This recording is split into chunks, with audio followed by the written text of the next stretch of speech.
Okay. Hello, Miss Taffy. How are you? I'm good. How are you, Melissa? I'm good. I'm happy that the sun is out. That's what I'm happy about. It totally beats the rain and the snow. So I'm gonna Yeah. say winning. Two thumbs up. I mean, two thumbs up. Two There we thumbs go.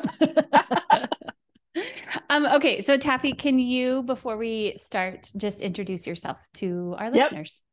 Hi, everybody. My name is Taffee Adams, and I am a previous foster and a current adoptive mom to four beautiful little girls. But we were foster parents for 7 years and had 20 between 27 and 29 little ones come through our home. And I just have learned a lot that I'd love to share with you guys. Yay. I'm so excited you're here. And we go way back because my A husband little bit. licensed you He guys. did Yeah. license us Mhm. like the very Back in the day. beginning, Yeah. back 7 years ago Yep. when we were newbies, and he was Yep. shocked at my Johnny on the spotness. I remember he said, "No one ever has gotten all their stuff done so fast." I said, "Well, you don't know how bad I want this. You have not met Taffy Adams. You have not met someone like me." Yeah, yeah. But yeah, so and then we worked together doing some parent coaching, and I We just did. love your family. Um, We are which is so one of the grateful for reasons. you. Oh, thank you. But that's one of You're the reasons welcome. why I wanted you to come on because I know your story. And I think that it's Well, amazing thanks. and I want you to share. So here we go, I'm shall happy we? to. Let's do it. I'm so glad. Yes. So can you just go way back and kind of start with why did you get into foster care? Sure. So I always wanted to be a mom, and I babysat six kids under six when I was 12 years old. Like, I knew that, like, that was my destination. Like, I just want Hmm. what I wanted to do.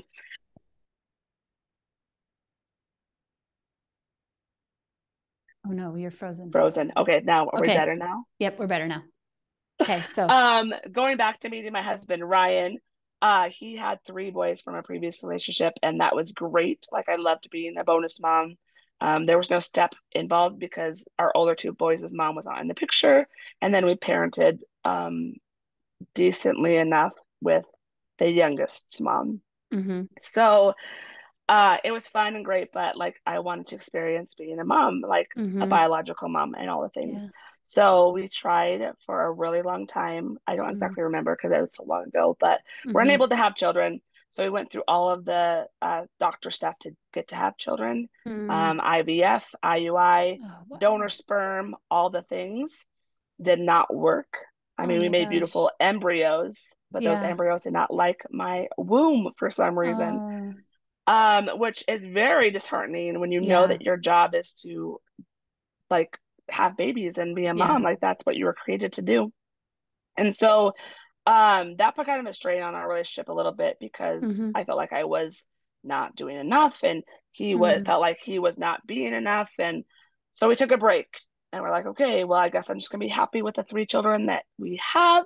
hmm And then my friend Lauren, who is my best sister friend, she adopted three or two children from foster care, and she said, "Why don't you become foster parents?" And I had brought that up to my husband a little bit before, and he goes, "Well, I don't want to raise somebody else's kids. Like that's mm not what I want to do. If we're going to do this, like I want them to be our children."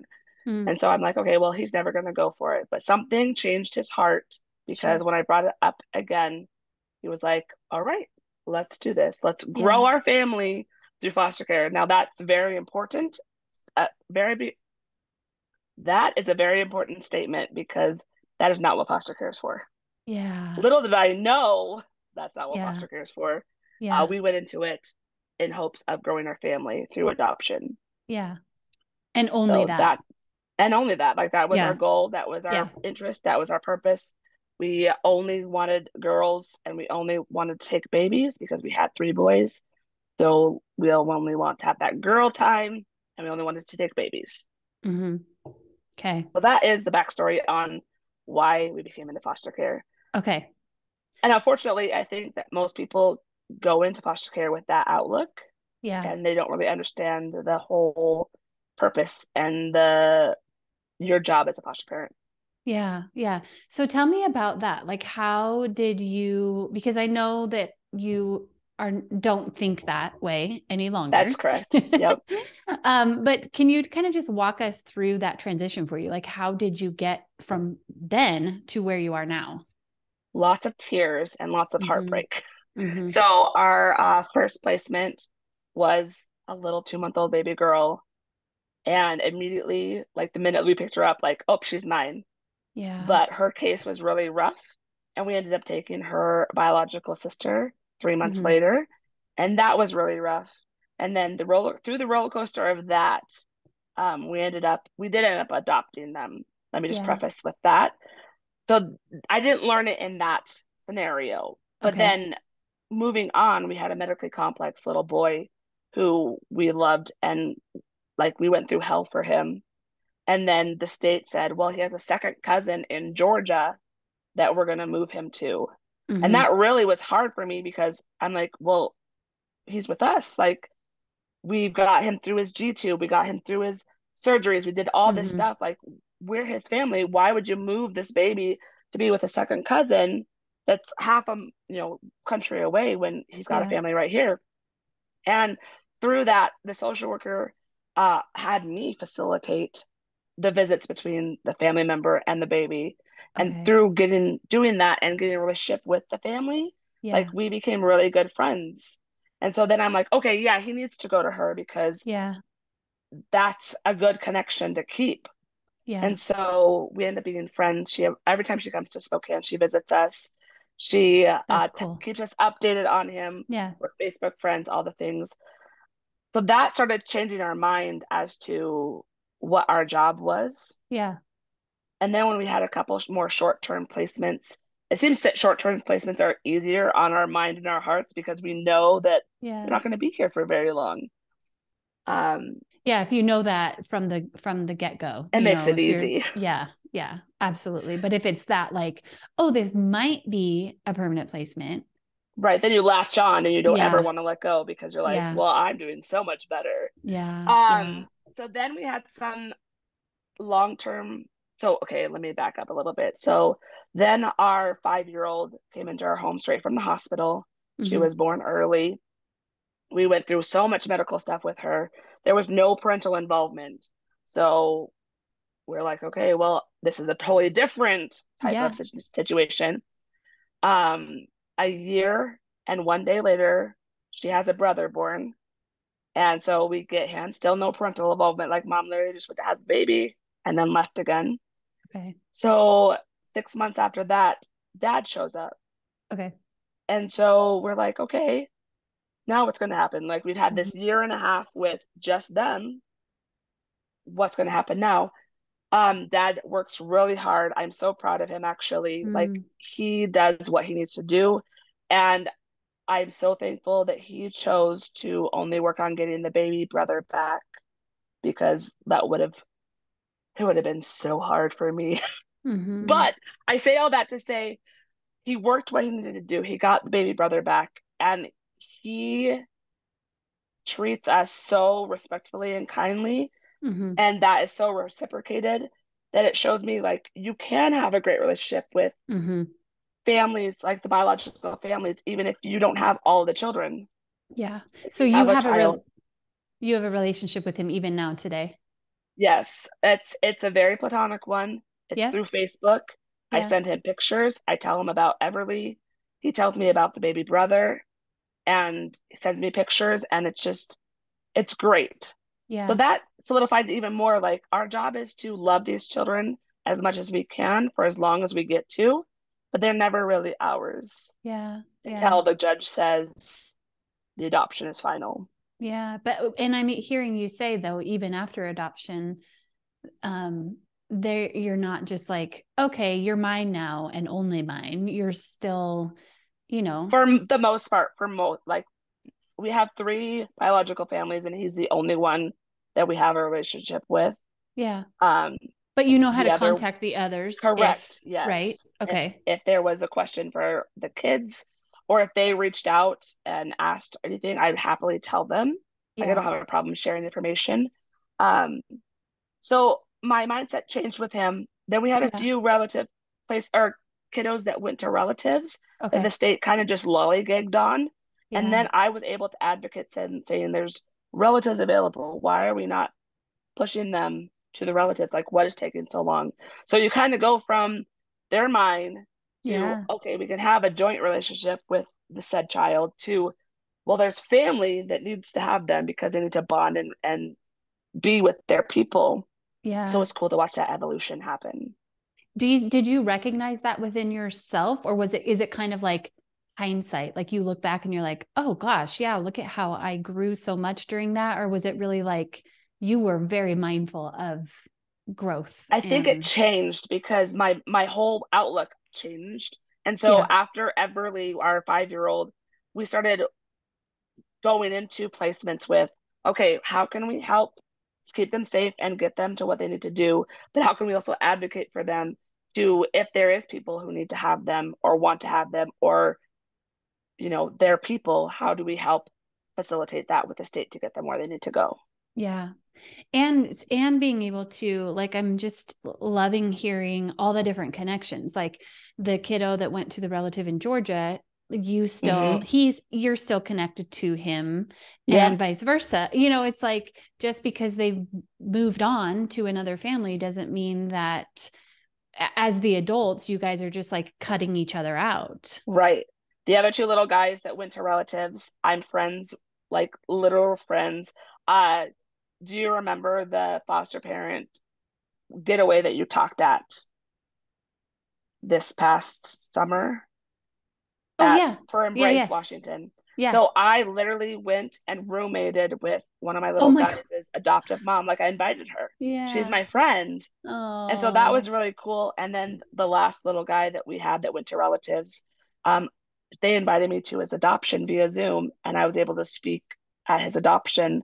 His grandparents gave us a gift card and a thank you Mm-hmm. card. Like, you never know how much impact you have. And Mm-hmm. to have a biological family actually thank you for caring for their child or Mm-hmm. their loved one was really awesome. Mm-hmm. Yeah, like you're being recognized for keeping that child safe in that moment and loving that child in that moment until Right.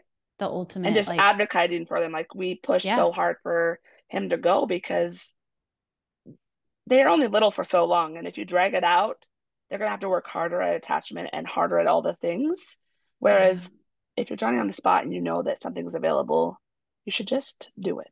That's yeah, what I yeah. say.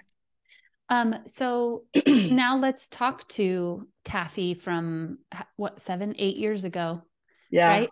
You tell Taffy from 7 or 8 years ago, what is some advice you would give her as she is in the process of getting licensed?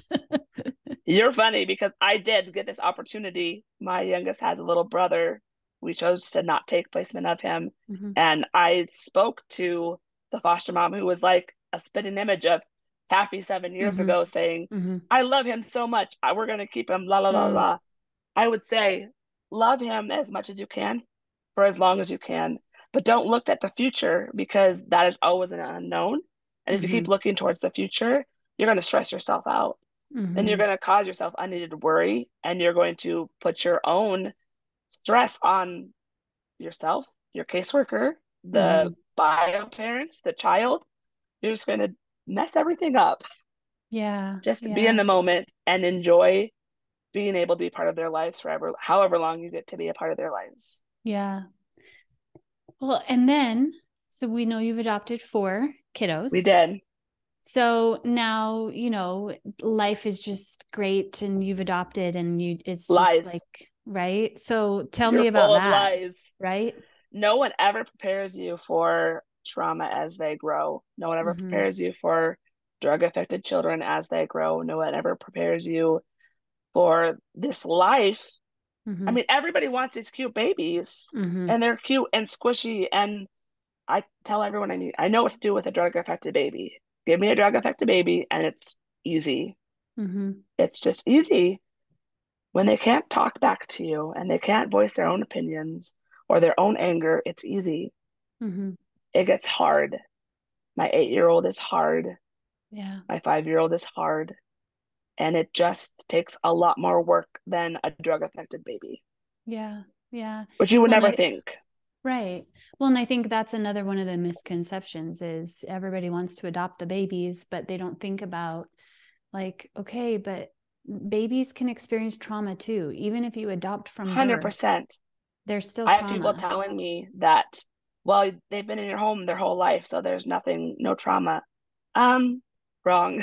Yeah, yeah. We just know so much more now. And that's, yeah. So that I think that's one of the misconceptions that's why people probably see, oh, let's use foster care to adopt. I mean, for cost reasons, but also Yes, because 100%.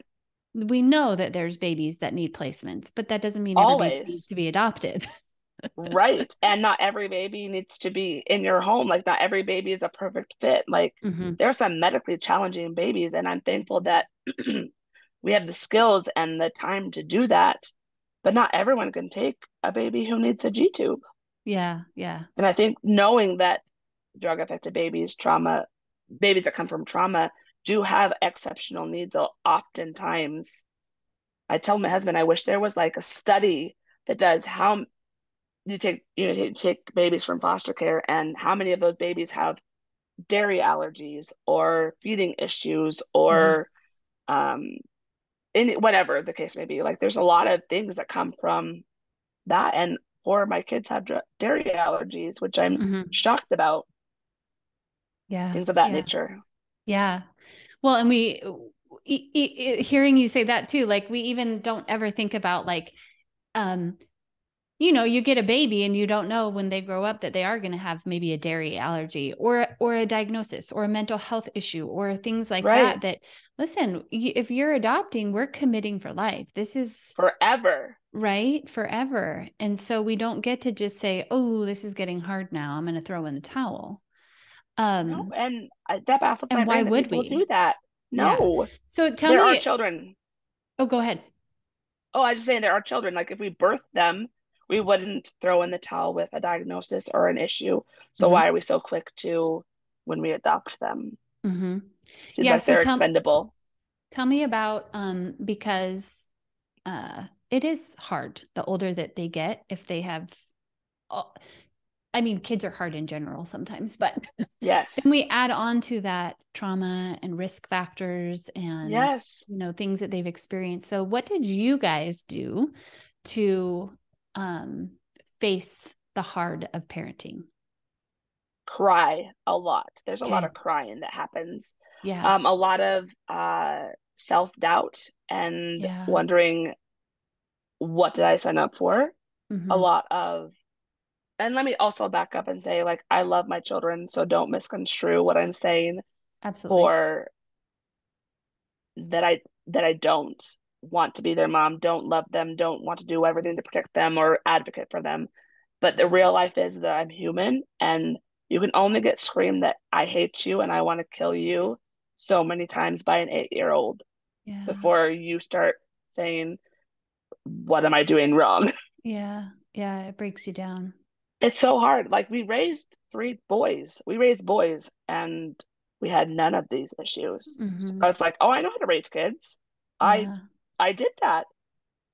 I'm like, what is this? What's happening right now? Yeah. Um, Yeah. so when we were at our lowest of low, we were recommended your services through our 5-year-old's occupational therapist Oh, that's right. because Yeah. she has some behavioral issues, Mm-hmm. which, by the way, she has been back in OT and she now is seen by PT again because she still has, it's more sensory and body Yeah. than Yeah. behavioral, which is Yeah. what we said the whole time. However, Yeah. your services still helped with the other children that aren't in services to be seen to get that referral. Yeah. So Yeah. we utilized your glorious services on how to blame us. I mean, I say Mm, that in jokingness, yeah. but you know what I'm Yeah. saying. You have to look at We're the yourself. problem, and how are we responding to their Yeah. cries for help and their needs that are lacking being met? However, I still don't know how I'm going to kill you is a cry for a need, but Oh, we're working yeah. through It's it just big through feelings. It's doors. big feelings, right? Yeah. It's when they have those big feelings, sometimes they don't know what to do with it. So they say those things like, I'm going to kill you, or Yes, I but hate we're you, or I getting wish you weren't my mom. so or I'm running away. If I hear Yeah. I'm running Yeah. away one more time, there's the Yeah. door. No. I would never do that. No. Um, but then learning how to, once you've regulated, because we're not perfect and we Yeah. yell, Yeah. and that's not okay either. It becomes a yelling match sometimes where, well, if you do this, then I'm gonna do this. Then we can repair. And like, it's so cute listening to my 3-year-old saying, I'm so sorry that happened to you. Do you want a band-aid? My Oh, 3-year-old. yay. They talk to the dog like that. They talk to their stuffed animals like that. Yeah. They talk Yeah. to random people like that. Yeah. Um, but going back and saying, I'm so sorry that I did that to you. I am not perfect and I will try better, and you don't deserve to be treated that way.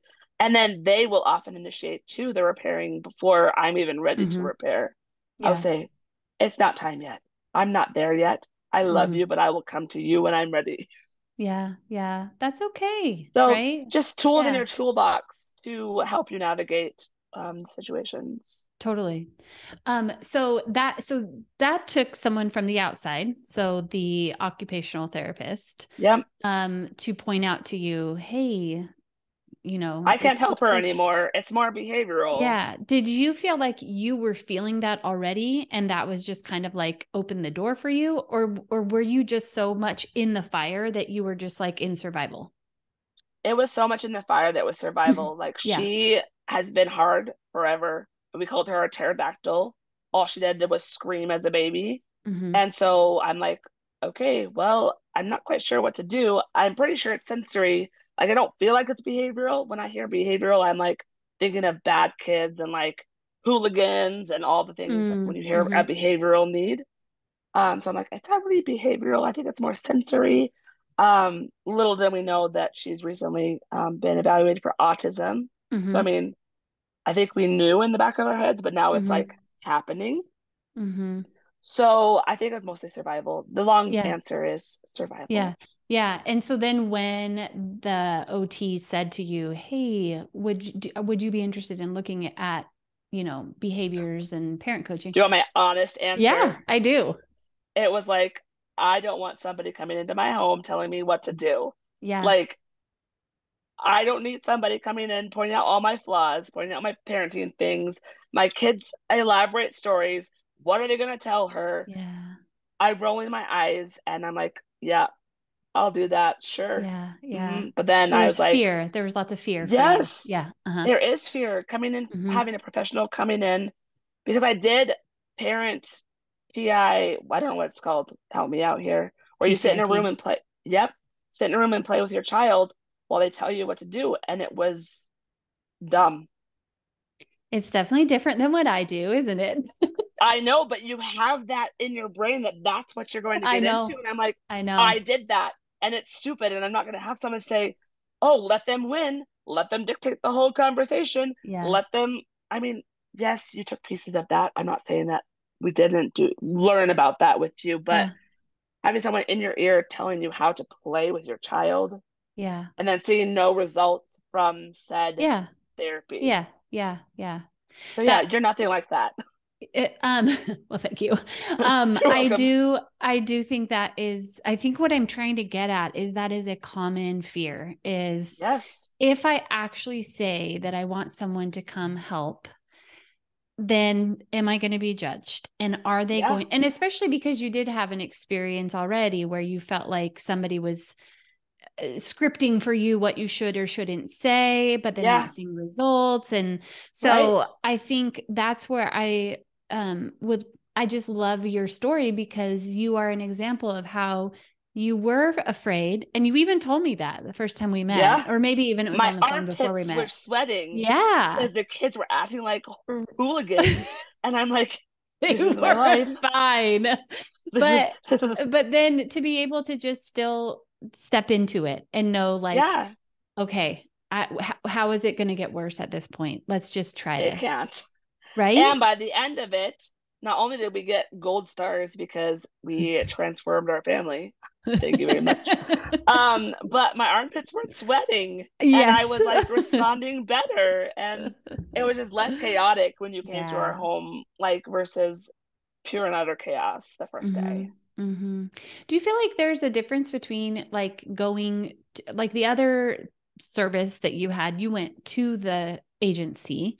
Yep. It wasn't in your comfort zone. It wasn't It in the wasn't. child's safe place. Do you think Nope. that It was makes in a a room with difference? toys. Um, I don't know. It was very clinical, so maybe that Yeah. was part Yeah. of it. And they were behind a screen. I don't know because It just I they're like clinical. It sounds like it yeah, felt very clinical. And the yeah. reality is that's not how we live That's our not lives. life. Right. Right. I always get frustrated at therapies that say, well, we can't help your child because they're not showing any signs of Hmm. XYZ in office. And want to say, like, Come to my that's not house. their comfort zone. Come to my house. Yeah. They're really good at, our kids are really good at putting on a show. They're Hmm. really good at showing people how they think that they should act. And then when they get home, they're safe, they decompress, and Hmm. they let it all loose because Hmm. they're safe and they know that they Hmm. can. Yeah. So I wish Yeah. that sometimes therapies for older kids, 'cause I know Hmm. therapy comes to your house for your kids under Yeah, three, little. but Yeah. older kids would come at least once a month to your house to actually see Yeah. their safe place so that they can build a solution Hmm. around that. Yeah. That's Yeah. what your service is so great, that you come to where they're comfortable Hmm. and That's get where we make into it, progress. Yeah, that's where we right? make progress. Yeah. Mm-hmm. Okay, so then why don't you tell me if what do you wish that more people thought about when it comes to adoption in particular? That's not an easy fix. Just because you adopt and them the child does not mean that they're going to be easy or they're going to be grateful to you or Yeah. some whatever God complex that you have in your brain, like you're saving Mm, them. mm, Because in reality, you're tying their anchor to yourself, hmm. and you now take on their struggles and their traumas and their issues along with your own. So now Yeah. you pile their stuff onto you, and you like sink down a little bit lower beneath the water, and then add another. You know what I'm saying? So like Yeah. you're taking on their issue. You're not saving them at all. Yeah. You're working through as a family to fix it. Yeah. Does that make sense?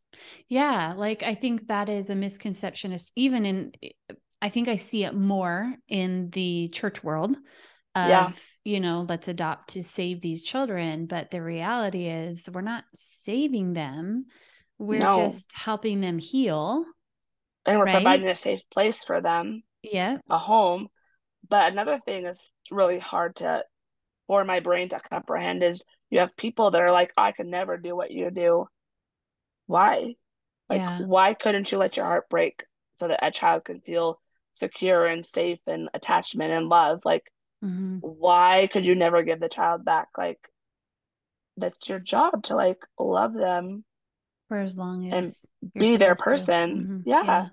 Yeah. But then on the flip side, you can't do that. But what you can do is offer to babysit. You could Yeah. offer to provide a meal. Like we had nobody helping. So then you feel isolated as a foster parent because you're doing this good work, this God work, this hard work all on your own, and nobody's there like lifting your arms up.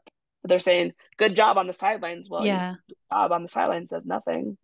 Yeah. So the reality is there are some people who shouldn't be foster or adoptive Agreed. parents. And so I find that the people that are saying that, like, oh, I could never do that, probably shouldn't. And so Sure. I always think that, like, it's not easy. I don't think anybody can do it, but we just do it, Right. right? We But do. also there's some Yep. people who shouldn't do it.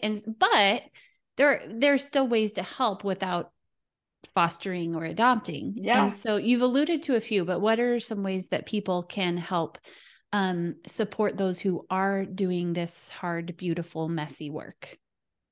Offer to babysit. There are so Yeah. many there. I mean, obviously if you're friends with them or you know them or whatever, then you have to make sure that they're safe people. Let me Sure. just preface that. Like you had Yep. just have Joe Blow off the street babysit for you. Yeah. But like it it's so hard to find time to do anything, A, for yourself, B, Yeah. without hauling 50 million kids to appointments for one kiddo or yourself. Yeah. I've gotten really good at that now though. Yeah. So we Yeah. here comes my four kids like little ducks in a row, like walking down the hallway. Providing a meal takes no effort. Setting up Yeah. a meal train, a new foster placement, take the other kids out for ice cream so that the foster family can like adjust a little bit to this new placement. That's a good idea. Just things Yeah. like that. Hmm. Maybe Yeah. even a baby shower sometimes. I mean, I never got a baby shower as Hmm. a foster parent or as a not foster parent. So Yeah. Yeah. missing out on some of those key moments in your life, um, that would be nice too. Yeah. Yeah. Those are all good things. So, I'm curious if you have three things you would recommend, whether it's a service or a book or three things that you would recommend to somebody who is maybe healing or trying to figure out how to grow in a healthier way with their family. You would put me on the spot to come up with things. Let me just wait. Oh, I have no notes. That's fine. Um, you love me. That's fine. Yeah. I think that It's okay. You can trauma think about informed. it. I don't have anything to pull. Like I'm a visual person. Trauma informed parenting is very Hmm. important. So I think that Yeah. that book, TBRI, I don't know exactly the The title. You Connected do. Child. So, yep, that one. Yep. Okay. So that one's really good. It helps you to pull out from yourself. Nope, Hmm. that's not the word I wanted. It helps you to remove yourself from the situation so you can look at it through different eyes Yep. and allows you to see your issues. Again, we are typically 99% of the time, you would say probably 100, but I will lay that 1%. I would I never like say to tease you. 100%. I like to tease you. We are the problem. And so we need to figure out our triggers to what they're doing. Hmm. And so I would recommend that. I Okay. would recommend making sure you are healthy. I know that's Yes. not a, No, I know that's that's good. not something I recently like has been getting myself healthy and on track. Hmm. Hence why I recently had carpal tunnel surgery because I'm like actually focusing on my body to make Taking it care feel of better. yourself. Yeah. So I think that's really important because Hmm. so often you run yourself ragged trying to do all this work and all these things, Yeah. and you are on the back burner. And that's where I've been for 7 years, is on the back burner because these kids need things. They need therapies. Hmm. We go to therapy 2 times a week. We Hmm. have, when they're in foster care visits and doctor's appointments and Hmm. social worker visits and all the things. So there wasn't time for me. So I think making it important to make yourself a priority is Yeah. vital. Because if you're not taking care of yourself, then you can't give your kids the best of you. Right. They say on an Yeah. airplane, put your own Yeah. oxygen mask on first before you help other people because Yeah. you have to be able to effectively help other people. Totally. And then obviously I'm going to say you because you were a pivotal part Oh. in our redirection so Mm. that we didn't live in pure and utter chaos for the Yeah. rest of our lives. Yeah. Because, well, I still don't do this, but I want to do this. I wouldn't go to stores by myself without my husband with all the kids because they are very good at asking for something. And then when you say no, telling everybody what they feel about said answer. Hmm. Hmm. They have big For just feelings. an Yes. example, big feelings. I remember I had to carry my 7-year-old over my shoulder, kicking and screaming because she didn't get what she wanted, or the lights were too bright, or a lot of things played into effect. Yeah. It's Yeah. Target, so the lights are really bright in Target. And there's a lot of A people. a lot of people, and the looks and the voices and the Yeah. comments were just unnerving enough that I'm like, I will only go with my husband. I will go get coffee with them now, though. Like, I will do little Yeah. things. But, Yeah. like being able to use your services in a way that you have to want it too. Like you can't Hmm. just say you want it. You like actually have to want it and put the work in. Hmm. But know that the outcome is better than what you're in right now when you do Hmm. the work and you put your mind to it and everyone's on Yeah. board. Yeah. And it's not scary. It's not scary. And that's No. coming from a scared person Yeah. that says, My armpits are sweating. Can you I go know. now? Oh, kids, please stop running around asking her 5 bajillion questions. No, you cannot show her you're upstairs. No, you I cannot jump know. around on the couch. Do you jump You are around on the so couch? Really? funny. Like they're fine. It's fine. They do now jump on the couch. So, and that's not a battle that I need to pick. It's fine. It's a couch. Winning. That comes from many years of my own issues. Yes, but you're able to see. Yeah, that's awesome. That's awesome. Okay. Is there anything else that you feel like you want to share or tell us before we say goodbye? I pretty much just told you my whole life Yeah. story. So Yeah. I think that if you don't have any more questions for me, No. I am happy with the information that Okay. I have given. And I hope Okay. that it's helped somebody, A, kind of change their views on foster care, like what the purpose of it is, Hmm. and also intrigued some people about wanting to maybe look into it more or whatnot. Yeah. I also think that you have helped us to just good reminders about like even um, that some of us do adopt, and that's Yes. amazing, but it also Yeah. is still hard, and we can't be naive to that it's not all roses and butterflies after that No. court date. And that bio families No. are important and relatives are They are. important and They all of are. that. So When I they're safe to appreciate all of be. that. Yeah. No Yeah. problem. Thank you so much for asking me. Like, it's a Yeah. huge, cool thing that you asked me to do this. So I really Of appreciate course. you. Yeah. It was fun. It was Thanks, fun. Melissa. Okay. All right. Bye, Taffy. Bye.